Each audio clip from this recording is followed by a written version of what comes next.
Hi, welcome to Chapter 1, the Financial Planning Process. So this chapter is going to give you an overview of financial planning, and this is just the first chapter of many chapters in this book that can continue with many financial planning, estate, and retirement topics that we're going to talk about through the following chapters. But this chapter is really sort of an introduction. So with that, we have a few learning goals to talk about. So these are our objectives. I want to explain why personal finance is so important, describe the 5 basic steps of personal financial planning, help you to set your financial goals, explain how your career management education can determine or add to your income levels, help you to identify and explain how skills acquired by watching these chapters within this course will help you get a job and do well in the job and get promoted, and explain personal finance lessons learned in the recent economic turmoils that we've had over the past number of years. And then finally, list 10 principles of personal finance. So let's start with the introduction. Financial planning it's a process of which someone takes control of their personal financial needs. It's a learning process, it's an active process, and it's something that you have to keep on your mind at all times throughout life. You really don't want to drop the ball on this because you're just going to have bigger and more financial problems if you don't pay attention to your financial life. So, the biggest problem most of us face is that it's much easier to spend than save. Saving is no fun. It's much more fun to spend money. And in our society, the advertisements and the societal pressures are continually pushing us towards more and more consumption. In a certain fact, we are almost brainwashed by um, advertisements, commercials, parents, friends, that you have to get the latest brand, the newest equipment, the go to the latest restaurant. All of these are just little vampires sucking away your financial well-being. Now, this is an ongoing process, something that changes as you grow older, as your financial situation changes.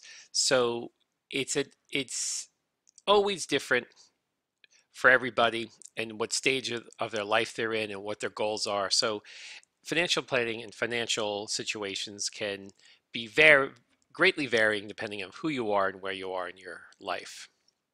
But without a plan, it's very hard to achieve any of your financial or lifestyle goals.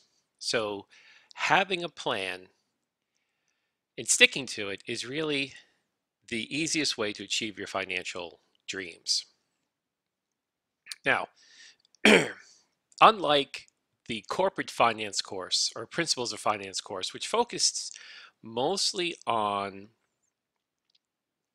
corporate finance, this course focuses mostly on individual financial matters.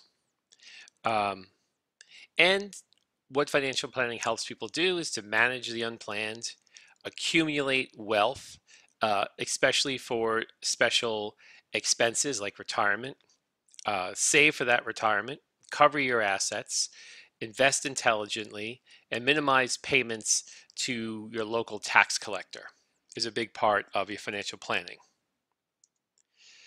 Um, so the process is usually want to evaluate your financial health. You know, what cash is coming in, what cash is going out. And then you want to define what your financial goals are, short term, medium term, and long term. And then develop a plan of action that's going to meet these goals. And then once you have that plan, then you must implement it. And that's the hard part. So coming up with a plan really isn't too difficult. What's much more difficult is implementing your plan and sticking with it. And then which follows an annual review of your progress, a reevaluation, and revising your plan as needed.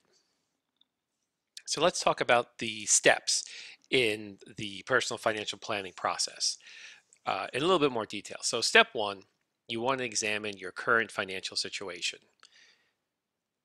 Now, I realize many of you may be college students and your current financial situation isn't great because you're going to school full time and you're not working. But think of this in the context of, any point in your life you can evaluate your financial situation. How much money are you bringing in or making, and how much are you spending it on what? So if you're in college, you might want to think about how much money are you receiving? So it doesn't have to come only from a job. It could come from savings. It could come from parents. It could come from loans. It could come from scholarships.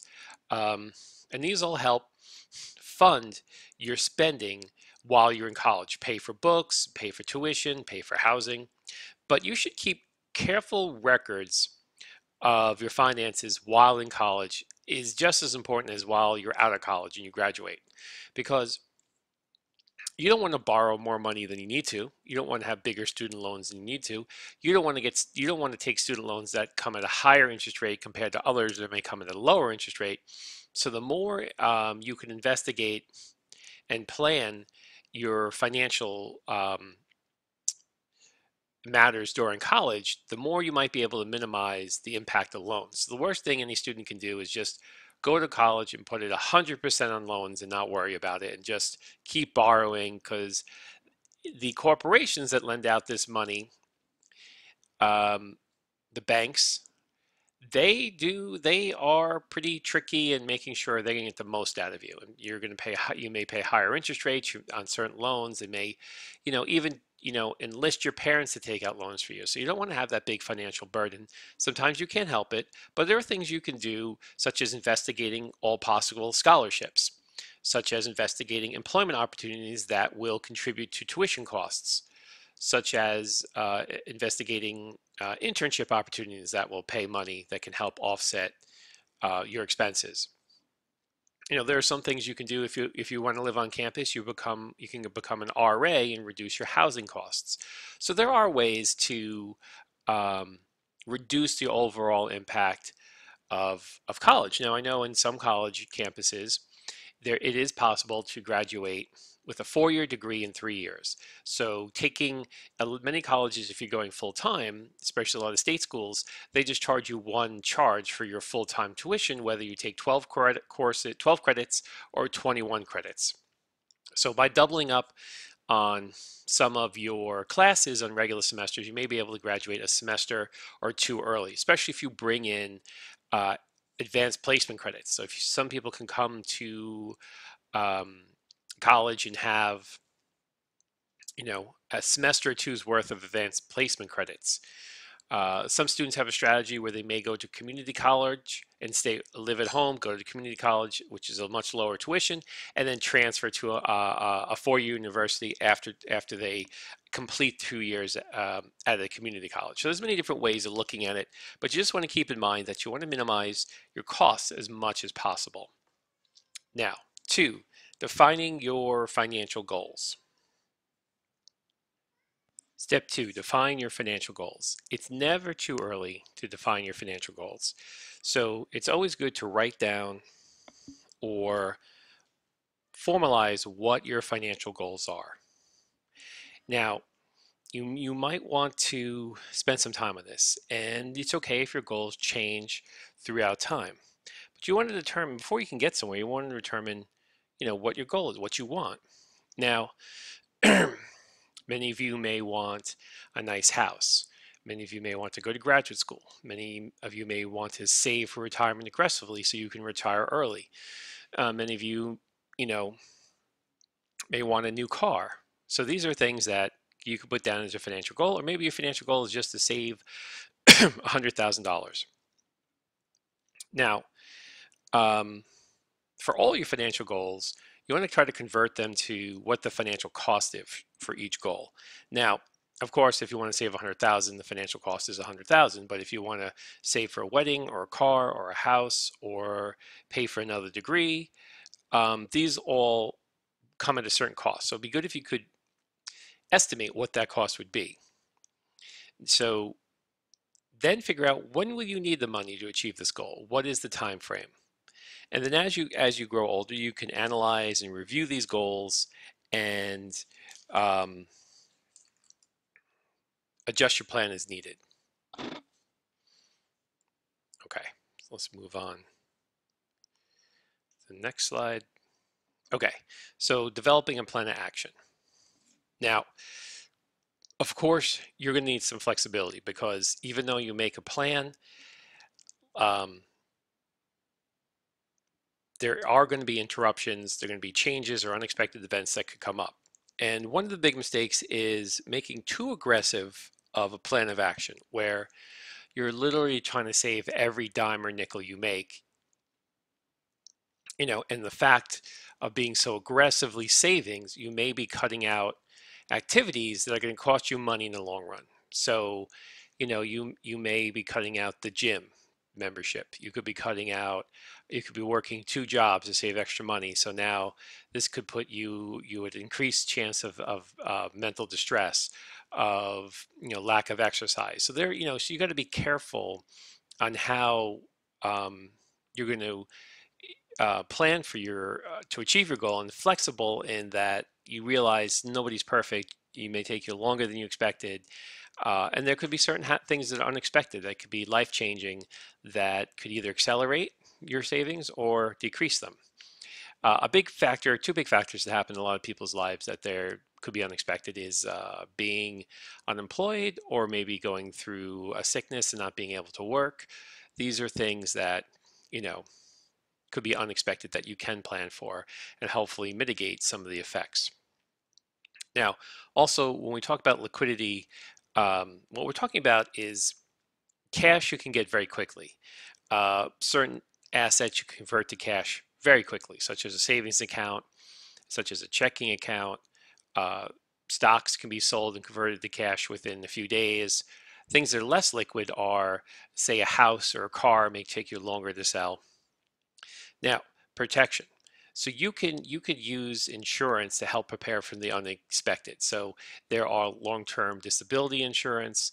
There are all sorts of extra insurances you can get that will help protect you from unexpected events.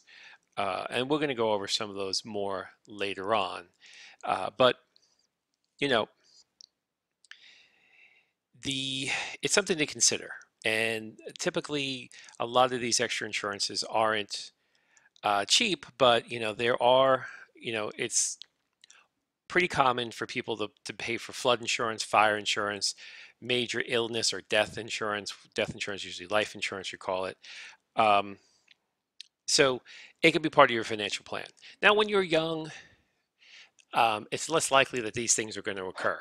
But as you get older, chances are they might occur. Lastly, in your plan of action, you should think about minimizing or minimization of taxes.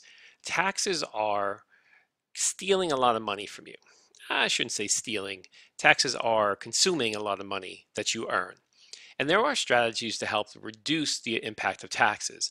A big one is putting your money in deferred retirement accounts like a 401k or an IRA. These help to shelter your money from state and local taxes, and at the same time, they also help you meet your goal of saving for your retirement. And also, when it comes to investments, you want to look at, the particular way, the particular investments you buy, how you trade your investments. For example, it's generally a bad idea tax-wise to buy and sell stocks with less than a year. So at a year life of owning a stock, you own a stock for a year or longer, you get a reduced tax rate on that stock. But if you sell a stock less than a year, you're going to pay the full tax rate on the capital gains in that stock. So understanding taxes and being able to plan for them will definitely save you a lot of money and help you achieve your goals much faster. Okay. Now, um, step 4, implementing your plan. The This is the most difficult step because it requires a weekly dedication to achieving your goals.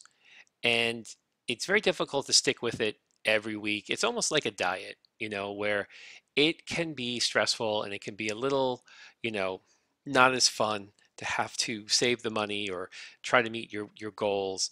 Um, but if you make a good, reasonable financial plan, and the savings to meet your goals isn't as aggressive, it's not as painful, then you last a lot longer working on this goal and achieving this goal in the long term. So keeping your goals in mind will help you work towards them. So it's good to have either an automatic savings or a automatic appointment each week to review your progress, or each month review your progress on your plan. But implementation is key.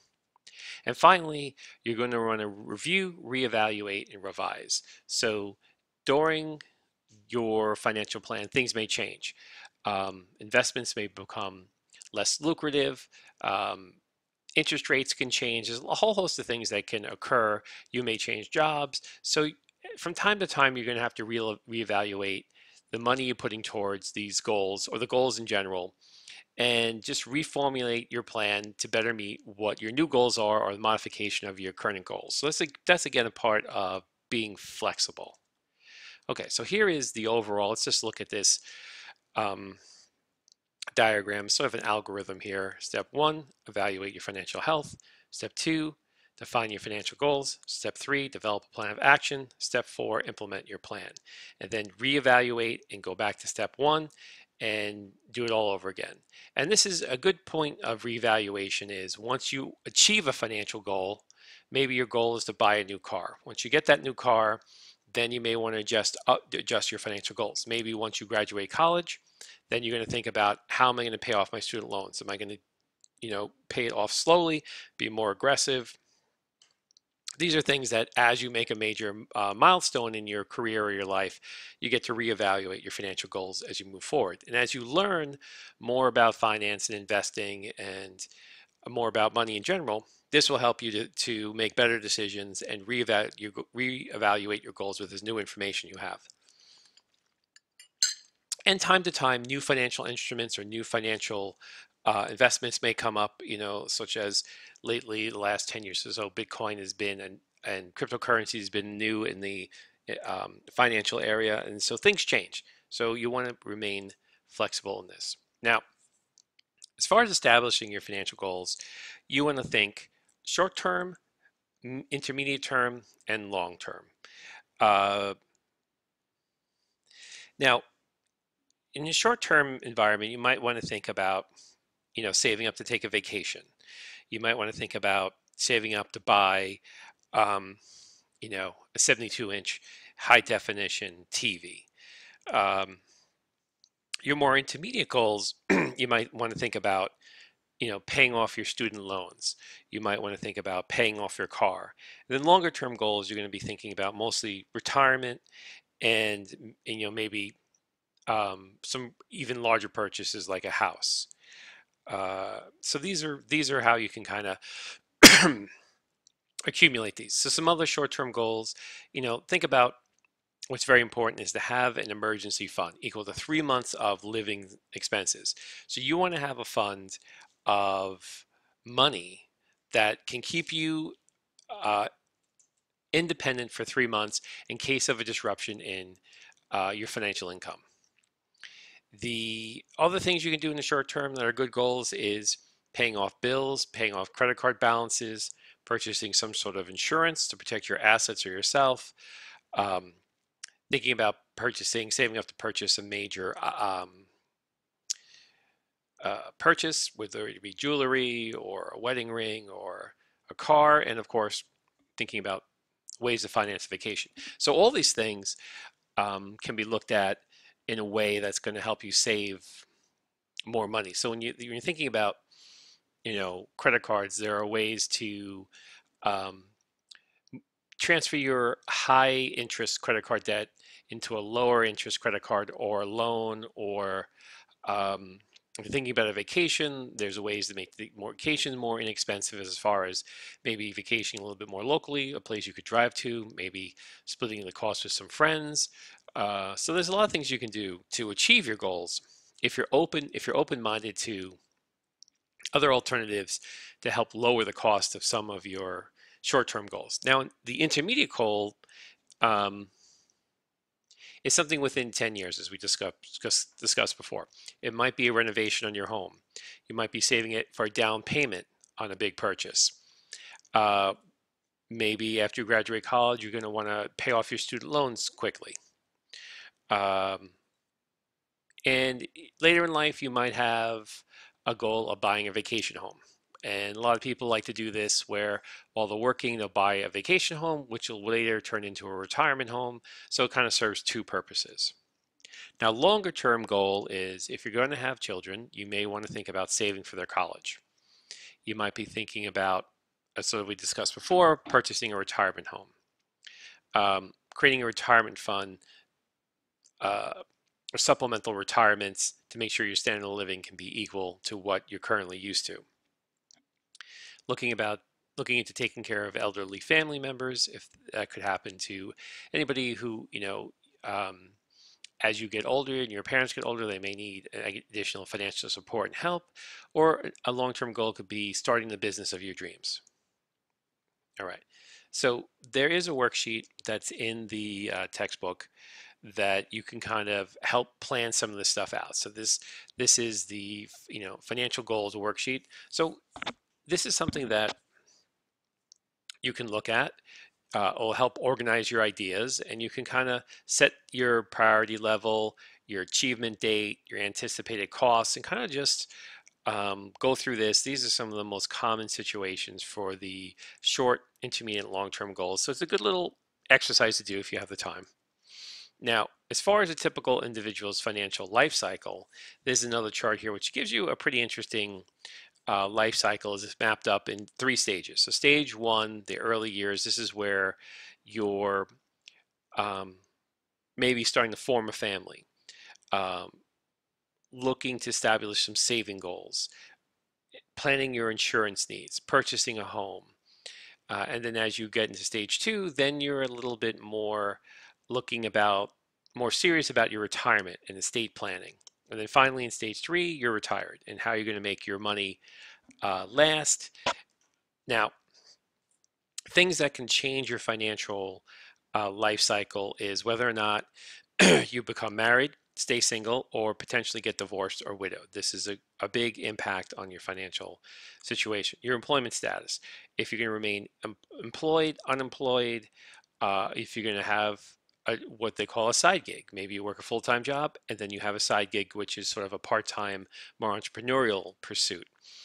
Your age is also going to come into factor here, the number of people, dependents who are going to depend on you for help, and possibly at a later time you may inherit money in inheritance if a family member passes away. So these are all things that can complicate, change your financial life cycle.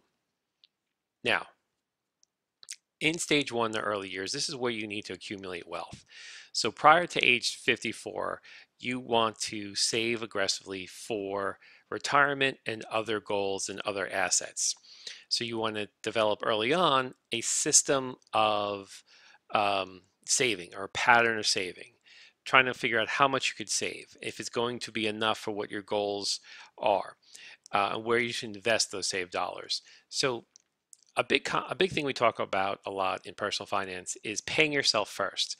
And what this means is when you get your paycheck, you take your savings for yourself first, or the money you need for your financial goals first, and then you're free to do what you need to do with the rest of the money. So these are things that you do generally in stage one. Now, if you're going to have the last thing here is raising a child. So if you're thinking about having a child, you have to remember having a child, and from a financial sense, just break away from the emotional um, sense of family and children. From a financial point of view, raising a child is very expensive. So, and then raising two children, of course, is even more expensive. So here is a little chart down here of how much money is typically spent on a child. The total expenses for 18 years, housing, food, transportation, clothing, healthcare, education, other. It's quite expensive if you lay out some of the averages of what people spend um, for raising a child. So it's something that you need to consider.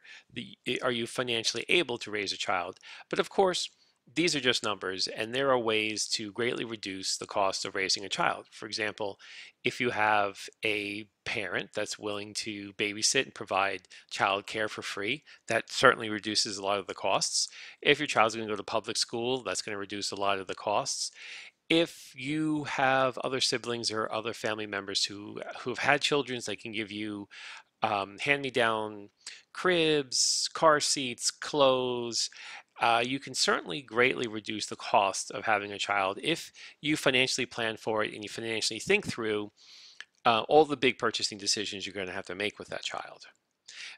Now, one of the great things about having a child later on is that maybe they can help you later on in life, you may help your parents when they have financial issues upon their retirement. So it's also good.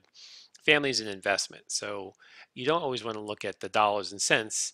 Don't think of a child as an investment or a cost, but really, I would say hopefully thinking of them as an investment more than an expense would be a better way of going. Okay, so stage two, you're approaching your golden years. This is when you're starting to retire.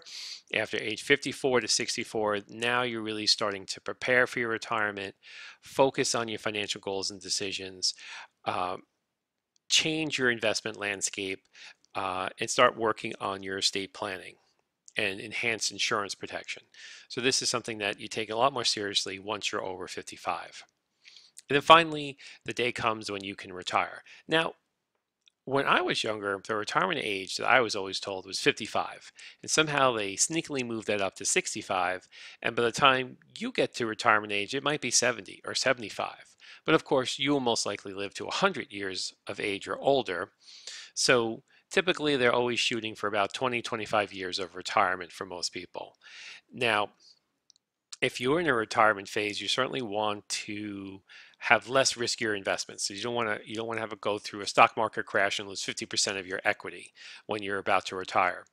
You want to consider, you know, some insurance and some long-term care insurance or nursing home protection, estate planning decisions to help make sure that you can pass your assets on to your heirs in the most tax efficient manner, um, as well as um, power of attorney and power of medical situations. These all have to be thought of in this estate planning. Okay, so let's go. That's getting really way ahead of ourselves. Let's pull it back and talk about your career. So most of you listening to this are finishing up your college career and you're in a position to get your first serious job, and you're going to utilize the skills you learned in college in these new positions. So the job's very important as far as a source of income, but it also can be important as, is the job enjoyable? Is it satisfying? Is it contributing to your life more than money? Um, and does the job meet the desired lifestyle you think that you want to have upon graduation? So this, I know it's hard to see in the slide, but you can also see this in the textbook. This is listed out in the textbook, which would be easier to read. But we're talking about a job search worksheet. So here's a worksheet to help you think about your job search. So if you're approaching, you should start your job search, I would say, in your junior year and get a lot more serious about it in your senior year. So first thing you want to figure out is, what occupation do you want to have? So this is the most critical aspect, really, is what type of job do you want? And hopefully your college experiences help to define that a little bit more for you. Also, internships are good here to help define the type of occupation that you want. And you also helps if you figure out what jobs are hiring and what jobs there's high demand for. Um, and if you have a better understanding of what your talents are, then you can maybe fit yourself better into a career or a job that will you could utilize your talents in. For example, if you have artistic talents, there are plenty of careers where you can design advertisements. So maybe marketing and advertisements would be better than accounting. Okay, so then once you know what your occupation is, you want to identify potential employers. So this is where you start talking to relatives, friends, network with as many people as possible and let them know you're on the hunt for a career in this particular area. Uh, you never know who could have a lead or who might know someone who's hiring. You can go to a lot of the state and federal employments can offer websites and assistance on jobs that are being offered and getting hired.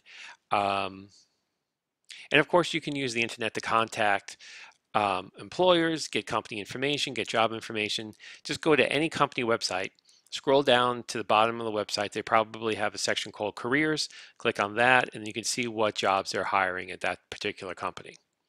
Now, it's also important that you have prepared your resume, that your resume should be tailored to the job you're going to apply for. Don't just have one resume you send out to everybody. You should really tailor your resume to the particular job you're sending it out to. So you want to read the job announcement, see what the job requirements are, and tailor your resume and your cover letter to fit the requirements or the particular specifications of that job. So if you have those requirements and you have what they're looking for, make sure you highlight that on your resume. As far as your daily effort, this is where your hard work will pay off in your senior year and part of your junior year. You want to spend time trying to, uh, if the job you want isn't necessarily being advertised, you may want to go and start calling companies or contacting companies directly and trying to speak with a supervisor or manager who could potentially hire you. You want to go to companies if they have, sometimes companies will have like a job fair or they'll attend a job fair. So you want to go and to many of these activities that you can do as possible. Now, when you go to these, contact these employers, of course you want to offer something they need. You don't want to talk about what you want or what you need, but you want to talk about how you can provide something that they want or need. That makes you a lot more employable. If you do get an interview, and when you will get an interview, you will get many interviews. Um, so things that you should think about on the interview. You want to prepare for the interview. So use the internet to learn more about the company, who you're interviewing with, what the products the company sells, how they do business. You want to review, the job posting. What are the skills they're looking for? What are the skills you can offer that will go along well with the job? And then when you go on the interview, you want to bring multiple copies of your resume in case you have to hand them out. Maybe you fill out an application form if it's online or available. Um, it's just good to be organized and have everything in place. So when you get to the interview, make sure you dress right for the interview. And you can ask, what is the expected dress code for the interview? Before you go on the interview, it's a totally fine question to ask about, how you're expected to dress. Go alone, don't bring a parent with you. Please don't bring a parent with you. So many students have done this and it's never resulted in getting a job. Be positive, thank the interviewer, try to be affable, uh, try to listen very well, speak when the opportunity is given, and just show that you're engaged, you're aware, you're awake, and then you can evaluate the interviews. What do you think worked out well? You can contact the interviewer after a day or so and say, thank you for interviewing and just want to follow up and see if you want to know any more information about me. Um, and if you don't get a job, it's always okay to ask if they have any recommendations on what you can do to improve your chances if you ever apply to the same position again at the company. That's totally fine. Now, many employers today will ask you to take a test or to be job ready. So a lot of employers are no longer impressed by high grade point averages because most everybody has a high grade point average these days. So it's very much different than school in the 60s and 70s and even the 80s where a C was average and very few people had, a 3.0 or higher. Most people had a 3.0 or lower till today where grade point averages have crept up and now most people their grades are higher than the 3.0 and a lot of students, especially business students, have a 3.5 or higher. So employers are not so impressed by grade point averages anymore because they seem to be easier to achieve. So this is why they will test you they'll give you some sort of case study or Excel or just a question based test to see what your job skills are, if you're competent, if you know what you're talking about, if you know the basics of business. And this is just kind of weed out the people who what employers want to do is they don't want to hire the people that didn't do their homework, the people who used Chegg or Coursera or um, was able to collude or cheat their way through college and get the grades that they need and graduate, but not really have put the effort in to get the understanding or the skills. So employers are understanding that they have to take an extra step to make sure that whoever they hire, it didn't skate through college and really learn nothing. So employers are basically taking that into the next step of interviews. And if you accept the job, be flexible when discussing salary. You should always ask. You know, they might give you a number for your salary, and you should ask, is it negotiable? If they say no, then you have your answer. If they say yes, then you can propose a slightly better counteroffer and see how that comes out. Um, the the worst that could happen is they say no and you accept the lower offer. So it's always good to um, try to negotiate. It also shows that you're a little bit more of a go-getter and you're someone who's aware of salaries and you're not just jumping, you're not desperate and jumping at the first offer. You know. Okay, so let's just take a step back and we'll talk about these things a little bit more in detail. That was a high-level view. Let's get a little bit more focused. Now, chances are many of you taking this course have chosen a major already. It might be finance, it might be accounting. Now, your assessment is what skills and interests do you have in this area? Are you truly interested in finance or accounting? What are the skills you've accumulated so far? Are you good at Excel? Are you good at Python? And what personal traits do you have that would make you a desirable employee? And what job or lifestyle do you want? Do you want to work in a big city? Do you want to work in a small town? These are things you should think of. So you may want to do some career research and get to know what careers are out there and what you possibly could be interested in taking and thinking about.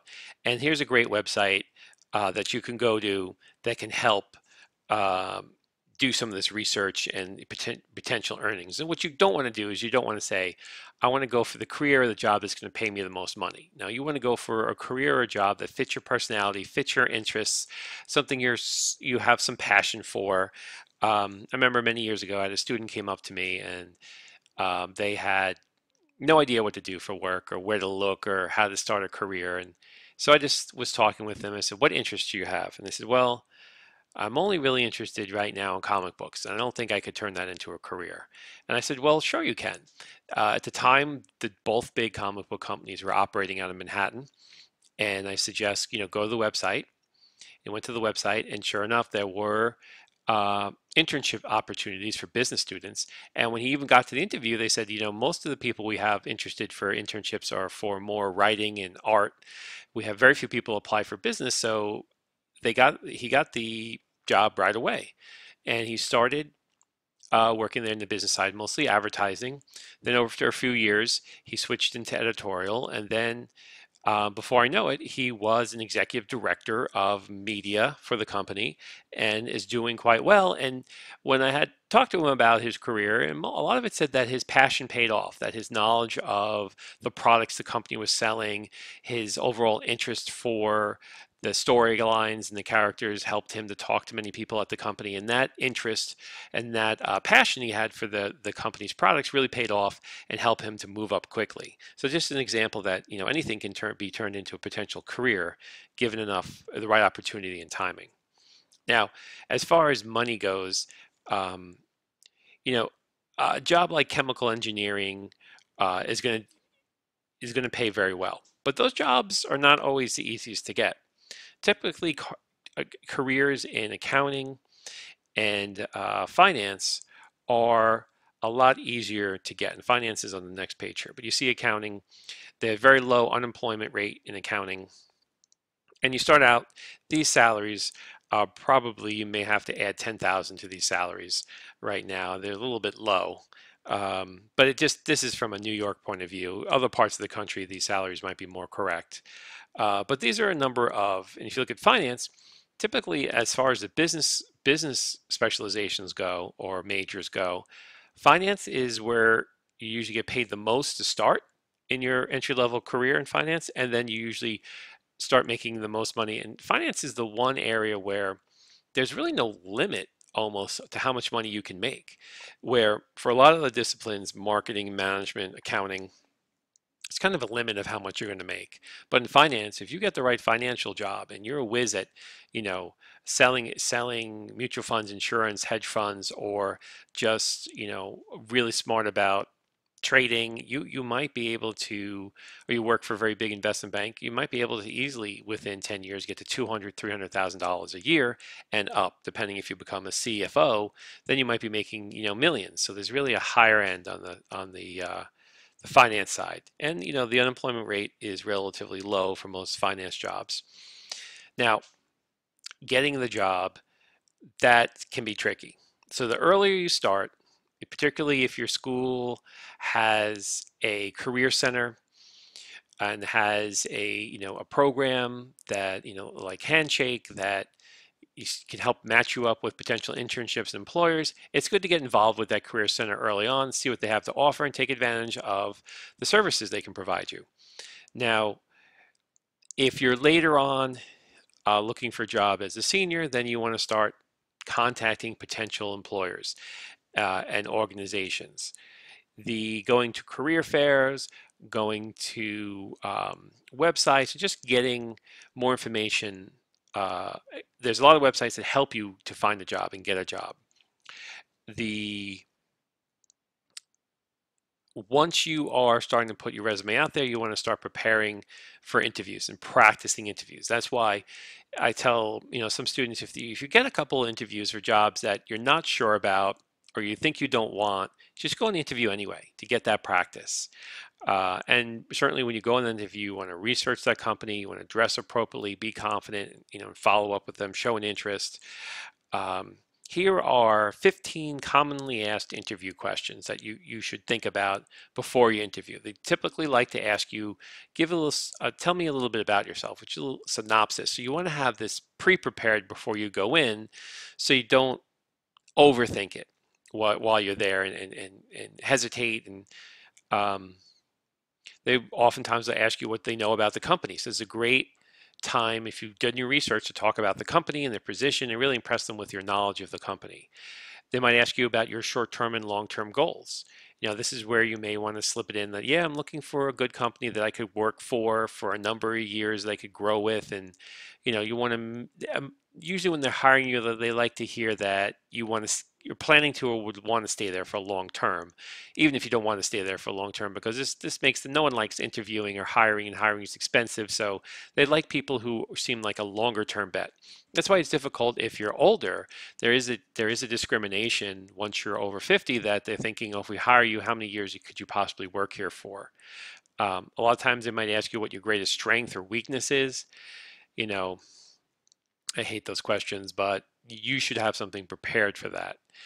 Um, what's the hardest thing you've ever had to do?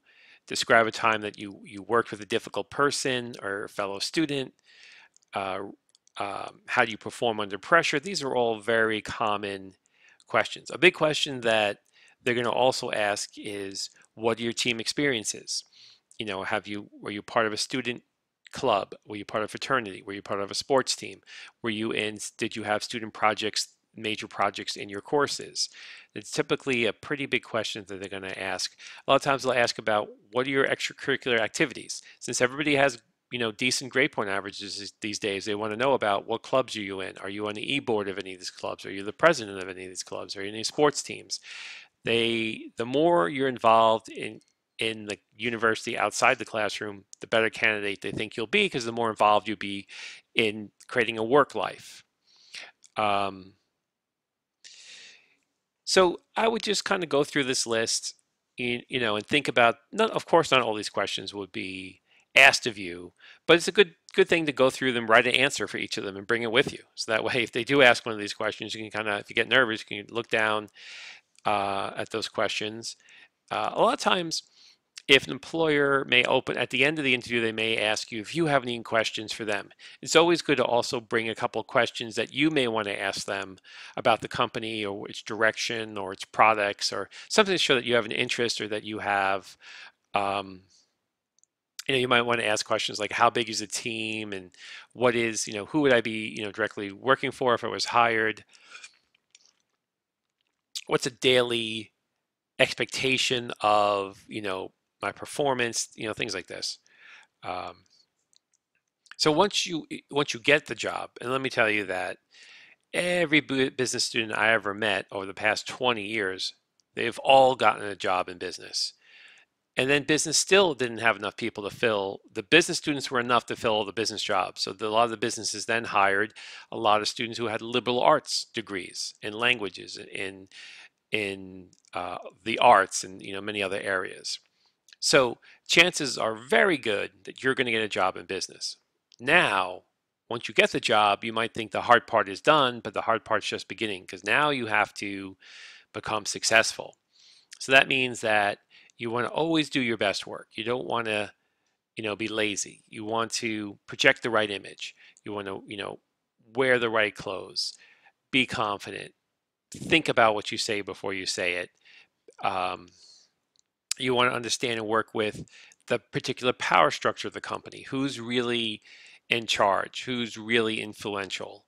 And you want to gain visibility by volunteering or working on different task force or groups or projects, or just having a little bit extra edge that other people may not have. Maybe you get some more training, maybe you get some more education. You just want to gain visibility in the company so that your name's sort of flying around. Now, you may have a job where you can easily complete the work that you have and still have time left over. And at that point that's when you should look to take on new assignments or ask for additional work. You don't want to do this too much where you become annoying, but you want to do this enough where employers say, okay, you're ready to take on more. Let's give you some more responsibility.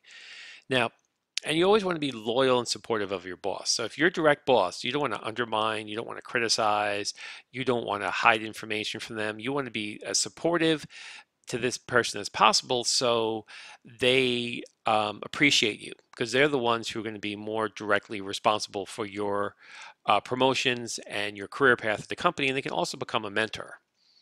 Now, acquiring new skills and keeping up with technology is critical. That's how I've been very successful in my career, always getting new skills, being good with new technologies, taking on new programming, new ERPs, enterprise-wide programs, and learning the ins and outs and the configuration.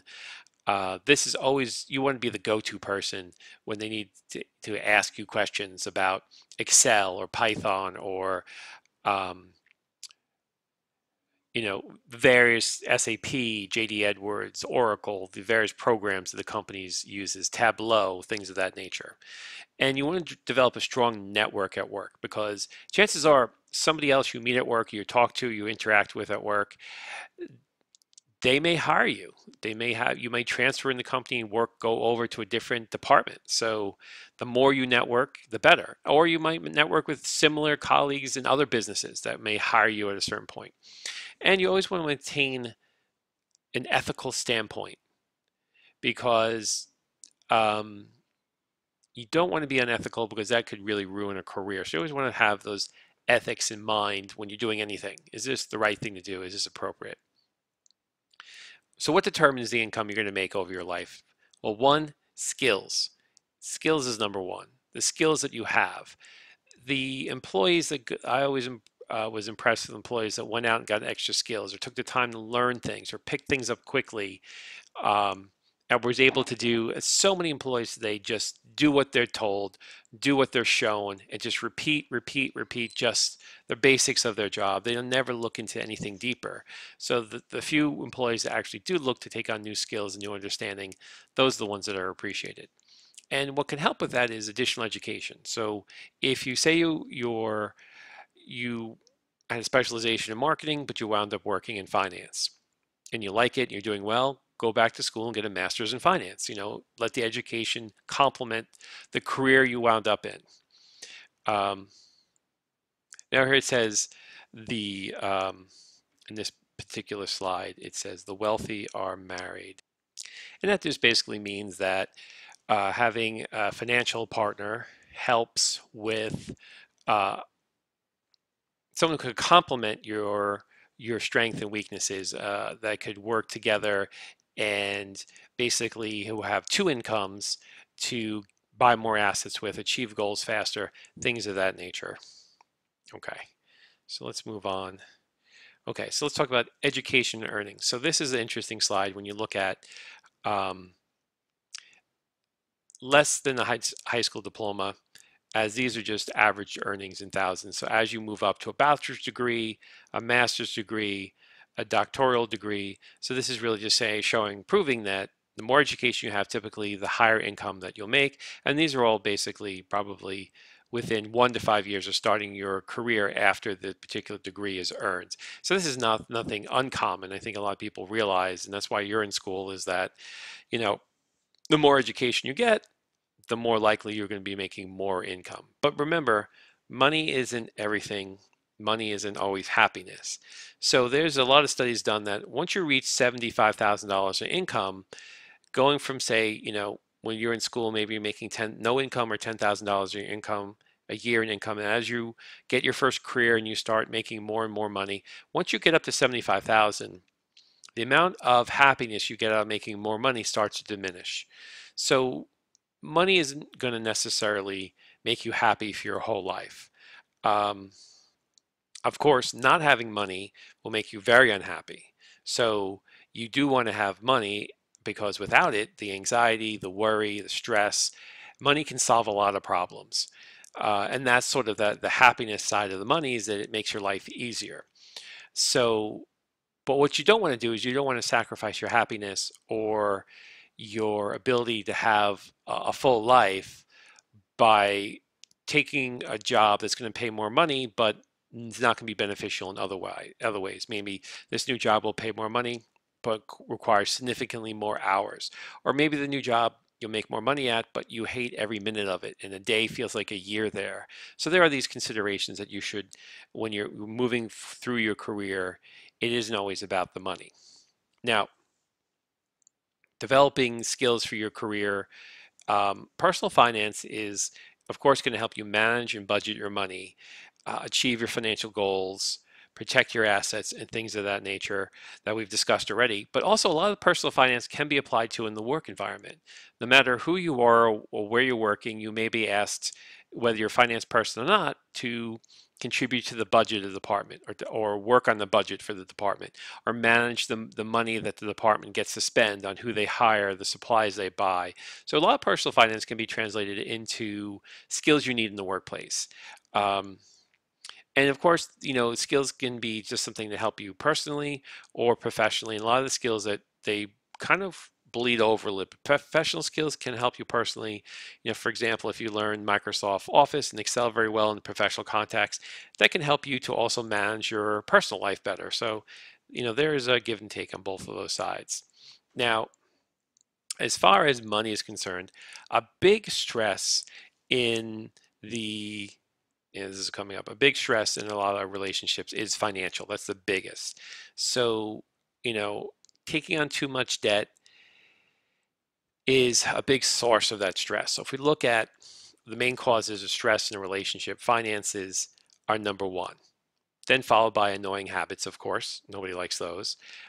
Children, relative, jobs. So, what puts the most stress on young relationships is typically, financial distress, or feeling that one partner is taking advantage of another partner, or um, somebody is a drag, you're making all the money and somebody's spending it all. I mean, there's this unbalances. So you really want to, before you form any type of relationship or union, you want to really closely talk about and consider what are your financial goals separately and what are your financial goals together. Some people are very happy maintaining a joint bank account. Other couples are very happy having separate bank accounts. So these are things that you should think about in this particular aspect. Now, in 2008, we had a financial crisis. And in, you know, 2000, we had a similar financial crisis. And now in uh, 2022, 2023, there's a financial crisis of inflation. So financial crises are always happening. Sometimes the financial crisis doesn't do much in the way of um, the job market stays strong, but the financial crisis can, like say with inflation, can hurt your spending power or your savings amount. Sometimes you can have a financial crisis, say in 2008, which created high levels of unemployment and financial disruption in markets. So this is something that we really can't get away from, the economic downturns. That this, when there's an economic downturn, you have an increased risk of being laid off, your hours being cut, your expenses going higher, and in these times, this is where your financial planning helps. If you have your emergency fund, if you've saved enough money, you should be able to ride out these economic downturns as they occur. Now, you don't want to live week to week with your money, because if that occurs, you don't have an emergency fund and you live week to week, you can find yourself out on the street, living in the van down by the river. So you want to make sure that you're planning for short-term disruptions in revenue, income. You want to plan for your retire. The sooner, the earlier you start planning for your retirement, the better. The more opportunities you'll have to retire and retire early and do more during your retirement. You also want to avoid excessive amounts of debt, especially at high interest rates, because that is just, sucking the money away from you slowly but surely. Some debt is good though. Typically a mortgage on a house is a good type of debt, but having a lot of credit card debt is not good, because those come at double-digit interest rates. Um, Maintaining health insurance throughout your life through your employer, or making sure that you have coverage outside of your employment time periods so that major medical events don't wipe out your savings. Okay, so now we're going to talk about the 10 principles of personal finance. Principle one, number one, the best protection is knowledge. And this is just basically, you know, the more knowledgeable you become about investments, personal finance, products that are available through banks and brokerages, cryptocurrency markets, um, the better off you'll be. You'll have more opportunities to take advantage of them. The more you know about retirement accounts, 401ks, Roth IRAs, regular IRAs, 403bs, 529 plans. This will help you take better responsibility of your financial life and your financial plan. So oftentimes, seeking professional advice is wise as well. You can save a great deal of money by managing the bulk of your personal finances by yourself, but every once in a while, it's a good idea to have some professional help. So nothing's going to happen without a plan. So you're not going to be able to retire without a plan. You're not going to be able to save for any of your goals unless you have a specific plan. So it all starts with having a plan to meet those goals. So you must take the time to think about what your goals are and then formulate a plan. Remember the time value of money. And this is something that you should have learned in your basic finance course, or your finance one or corporate finance course, but this is something I'm going to go over again, and I'm going to refresh this, what time value of money is, because money is not a constant. The value of money changes through time, through inflation. So you need to understand how savings grow over time through compound interest, how the stock market versus the bond, and how spending now and paying later, how all these different amounts of money change through time and inflation and interest rates. So the time value money will be a very important refresher coming up later. Um, so here's an interesting slide. So say you make your last payment on your 68th birthday and your first when you turn 20. So this is what we're talking about, is trying to accumulate $1 million by age 68. So you want to accumulate $1 million, and you have maybe a 6% of your monthly payments. At 12%, your monthly payments would be okay. So this is a 6% return and a 12% return. So if you started at age 20 with a 6% return, you're going to have to save $300 a month. With a 12% return, you only have to save $33 a month to get to that $1 million at 68. So if you start at 40, you're going to have to save $1,100 a month at 6% or $366 at 12%. So 12% is generally, hopefully, what we're going to get in the stock market long term. If you start at 60, you're going to have to save much more aggressively. So it just shows you the power of compounding there. Number four, um, taxes and personal finance. You need to understand how you are going to be taxed on your income and on your investments. And you want to compare your investment options for what's going to be the best option for you at the income level you are, at the age level you are, to reduce your taxes as much as possible. So why give the government more money than they're entitled to? So understanding tax laws and understanding how taxes are done will greatly help to reduce your tax burden. Number five, stuff's going to happen. Unexpected events are going to occur. A family member may need to borrow some money. You might have an unexpected loss of your vehicle and that you have to buy a new one and just didn't plan for it. So make sure you have enough liquidity, 3 to 6 months of living expenses to help smooth out those unexpected bumps in life. Waste not, want not. So smart spending. This is a very important principle where you have to be able to understand what do you really need and what do you want. So you need to differentiate your wants from your needs. So you want to make sure you cover your needs, and then you have some money, of course, for discretionary or wants that you want to get. Um, you may want to eat out once a week or twice a week. So these are things you can do, but you want to make sure that your savings, your goals, your funding of your goals are coming in there first before you go out to eat. You want to make sure if you're going to purchase something, you pay the best price for it. So you want to check around, check different websites, check different stores. Is there a coupon code? Is there a discount code? Is there a first, a lot of times they'll give you a discount if it's the first time new customer. Um, and then you want to maintain your purchase. So if you buy a new car, you want to treat it right. You buy a lawnmower, you want to treat it right so it lasts as long as possible, so you don't keep wasting your money buying a new one. And wherever you can, you want to reevaluate. Do I really need to purchase this? Is this the best model? Should I buy the most expensive one, the least expensive ones? What's the advantages, the drawbacks? Is there another substitute product I could use that is a lot cheaper and would solve the same problem? So a lot of times people get caught up in what's fast and easy, and they're willing to pay more to get something done. For example, maybe if you live in a house, it'd be easier just to pay someone $50 a week to take care of the yard, to cut the grass and um, maintain the yard. Or if you're healthy and you're young and um, it's good exercise and take much time, and then you may want to just take care of it yourself and save that money.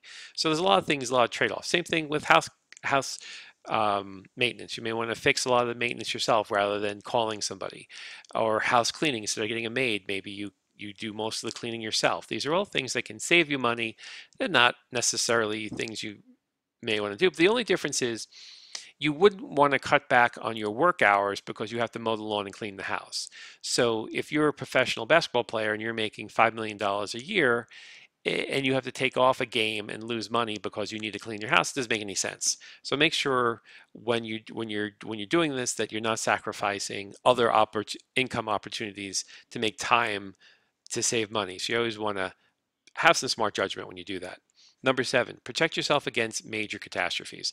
This is where insurance comes in, where home insurance, renter's insurance, life insurance, things that can protect your major assets, and certainly auto insurance, which is, you have to get auto insurance. But did you know you can get extra auto insurance that will cover you uh, more than the state minimums, and it doesn't really cost that much extra to do that.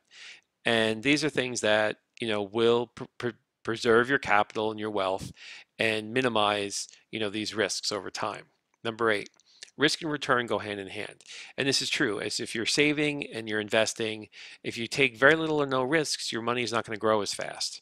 So you're going to have to accept some risks, and you might have your account balances may go up and down, and it could be painful. But diversifying your money in several investments can help reduce risks. But overall, you're going to have to take some risks when you make investments, whether it's investing in real estate, investing in cryptocurrency, investing in stocks or bonds. Risk is going to be part of the equation. It's something you're going to have to accept and get used to. And there is a trade-off. Um, the less risk you take, of course, the less return you're going to have. So what you want to do is take your risks in a smart way, not in a blind way. So you want to basically hedge your bets by taking on investments that might seem riskier than they are, but really aren't as risky. An example of that could have been investing in Tesla when they were a younger company. It was a risky bet, but if you knew anything about the company or the leadership of the company, the management of the company, you would have understood that it's not as risky as most people perceived. Number 9, mind games, your financial personality and your money. So the human behavior, it oftentimes works against our better financial judgment. So there are these behavioral biases and behavioral psychological thinking that we have as human beings that can often make us make us get involved with bad financial decisions. So some of them could just be you know, getting greedy and taking on way more bigger risks than you should. Some of them can just be your mental accounting, how you're separating things in different compartments and not looking at things as a whole. Um, you know, as far as maybe you're saving a lot of money, but the way you're doing that is that you're putting a lot of your expenses on credit cards and paying the minimums. So that might enhance your savings, but overall, if you put the money together, you're paying a lot more interest on that credit card debt than you are getting in interest on your bank account. So you're going to think things as holistic as the whole financial life. And of course, sunk costs. Some things, sometimes, the money is spent and you have to really consider the decision to keep with what you're doing moving forward with not letting the money that's already been spent cloud your judgment. So um, an idea of a sunk cost is that you may have spent the money to buy a piece of land and that's already spent. There's nothing can change that. So now you could build a house on that land, you can build a business on that land, or you could just sell the land. But whatever you do, the cost of that land should be irrelevant because you already purchased that land. Okay. And principle 10, the just do it motto, which means that you have to do something to get somewhere. So you have to really take the first steps to have your goals, and then you put those goals into a plan, and then you make those actions. And the first step is always to pay yourself first. So what is it that you want to save out of every paycheck? Pay yourself first, put that aside, and then deal with whatever you have to with the rest of the money left over. And getting saving oriented early on will make a big difference in your financial life later on. Okay, so in summary, basically we talked about the financial planning process, how to manage your finances, achieve your goals throughout your financial life cycle. We talked about the 5 basic steps of personal financial planning. We talked about setting goals, how to make it easier to achieve your goals with a financial plan. We talked about, how the more education you have, the easier it is to meet your financial goals. Personal financial skills can help you not only do well in your life, but also help you get a job and advance in that job. There's no substitute for really maintaining an emergency fund. Protect yourself for economic downturns, help pay the rent, help pay your auto loan, and keep you going until the next job comes. And we talked through the 10 basic principles of personal finance that the whole planning is built on. So I hope you enjoyed this chapter and you learned a great deal, and I look forward to talking with you during chapter 2. Take care.